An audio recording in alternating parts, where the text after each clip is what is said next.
स्वामी विवेकानंद जब शिकागो में गए थे, उन्होंने जब अपना उद्बोधन दिया, भारतीय शास्त्रों पर बोलना शुरू किया, वेद मंत्रों के द्वारा गीता के ऊपर, उपनिषदों के ऊपर बोलना शुरू किया, तो कई लोग उनके भक्त बन गए। तो भक्त बन गए तो वहां के एक महिला थी, वो इतनी प्रभावित हुई, स्वामी जी मैं आपके दर्शन करना चाहती हूँ, मैं आपसे कुछ वार्तालाप करना चाहती हूँ। बात ध्यान दे जैसी है कि हम ऋषि मुनियों को क्यों पूछते हैं। तो कहा कि ठीक है भैया।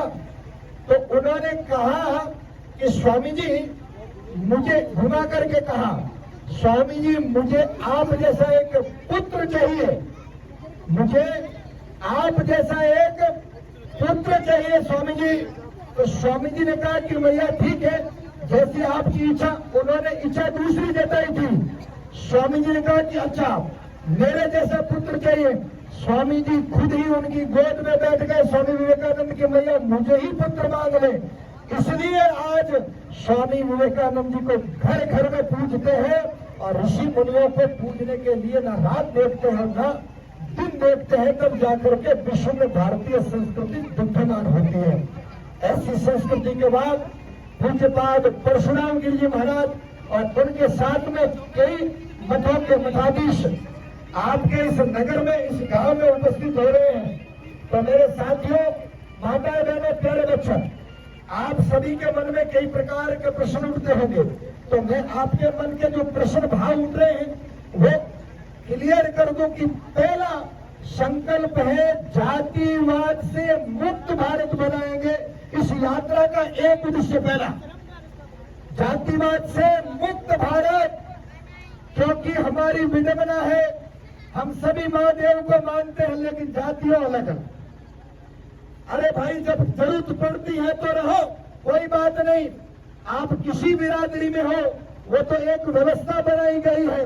लेकिन मंदिर हो, स्कूल हो, धर्म की धर्म सभा हो, विकास की बात हो, गौ सेवा हो, सनातन संस्कृति बात हो, वहां तो कम से कम हिंदू बन करके रहो।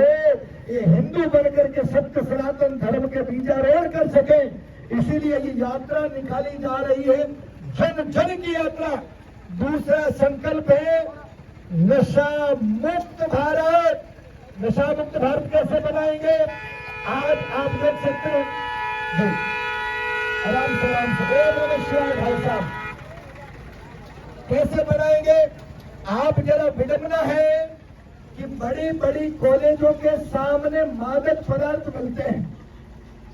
कॉलेजों में पढ़ने वाले बच्चे बच्चियों वहां भविष्य निर्धारित करते हैं, और वहीं सामने कोई सिगरेट की दुकान है, कोई गुटखा की दुकान है, कोई शराब की दुकान है।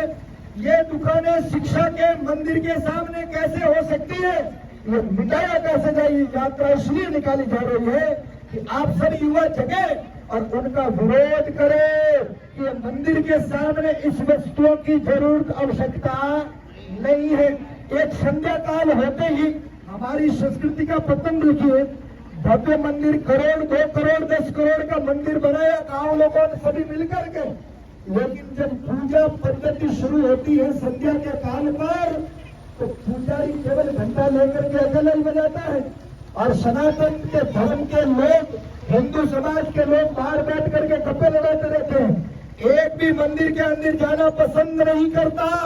ये मंदिर में जाना सीखे, इसलिए ये यात्रा निकाली जा रही है। मैं किसी समाज और धर्म के ऊपर टिप्पणी नहीं कर रहा हूं, लेकिन आप हिंदू समाज के लोगों, शुक्रवार का दिन होता है, शुक्रवार का दिन होता है, आपके घर में यदि आपके गांव में 100 घर हैं, 100 घर में से 10 घर यदि कोई मुस्लिम धर्म के लोग हैं, वहां एक छोटी सी मस्जिद बनी हुई, तो 10 घर के हर व्यक्ति वहां जाकर के नमाज पढ़ रहा है, वो मंदिर में जाकर के अपने देवता का आदर भाव कर रहा है। लेकिन 90 घर वाले हिंदू एक भी घर से नहीं जा रहा, केवल पुजारी को पैसे दे दिए, तुम पूजा करो, और पूजा के लिए एक लाइट की घंटी लगा दी है, घंटे बज रहे हैं, पूजा हो रही है। ऐसे देवता प्रश्न होने वाले नहीं है। अपने धर्म को जगाओ, अपनी संस्कृति को समझो, कैसे समझाई जाए। ये यात्रा इसलिए निकाली जा रही है, साधु संतों के प्रति वैमनस्व का भाव जो जग रहा है, क्योंकि जो साधु संत यज्ञ तप तपस्वी लोग करते हैं, लेकिन आजकल के लोग ऐसे लोगों को दिखाते हैं जो भगवा चोला पहन करके कुछ ऐसा कर्म करते हैं, उनको दिखाते हैं, लेकिन ऐसे पूज्य परशुराम गिरिजी महाराज जैसी यात्रा निकालने वालों को नहीं दिखाते। ये जन जन में जाकर के स्वप्न जगाने के लिए हम लोगों ने ये यात्रा प्रारंभ की है खनाना से, और आज यहाँ पहुंचे हैं हम 10 और लगभग 10 और 7 मिनट के बीच में लगभग हमें पूज्यपाद परशुराम गिरिजी यहाँ पहुंचेंगे। मैं आभार जितना जताऊं, जितना धन्यवाद करूं, उतना कम है इन गांव के ग्रामवासियों, देवानगर के वासियों का, कि हमें थोड़ा समय पहले आना था, लेकिन मैं बार बार बताऊंगा कि पूजनीय मूर्ति यहाँ हमारे नारायण भारती जी महाराज के वहां का जैसे ही यहाँ पहुंच गए थे, वहां का संदेश आया अथवा कोई भक्त के द्वारा कि महादेव के दर्शन करके जाए, तो आपकी भक्ति और तपस्या फले फूले, इसलिए धीरे धीरे भाई धीरे धीरे थोड़ा धीरे धीरे भाई साहब धीरे धीरे, आपकी भक्ति आपकी तपस्या फले फूले, इसलिए महाराज जी ने रथ वापस महाराज श्री जी के दर्शनों के लिए बोला है, इसलिए थोड़ा समय लगा है। यदि आप लोग वास्तव में लगे कि महाराज जी सही जगह पर गए और आपके लिए बल लेकर के आए थे, पर तालियां बजा करके मुझे बताएं कि वास्तव में उस जगह पर सही गए, क्योंकि आपके क्षेत्र के बड़े तपस्वी महात्मा है, बड़े यशस्वी महात्मा है, बड़े पूजनीय महात्मा है, जो यहाँ के क्षेत्रीय व केंद्रीय नेता भी आते हैं तो दर्शनों के लिए लाइन में लगा करके रहते हैं। ऐसे पूजनीय संत के चरणों में जाकर के जनता जनार्दन के लिए आशीर्वाद लेने के लिए और भगवान शिव के मंदिर में जलाभिषेक करने के लिए पहुंचे।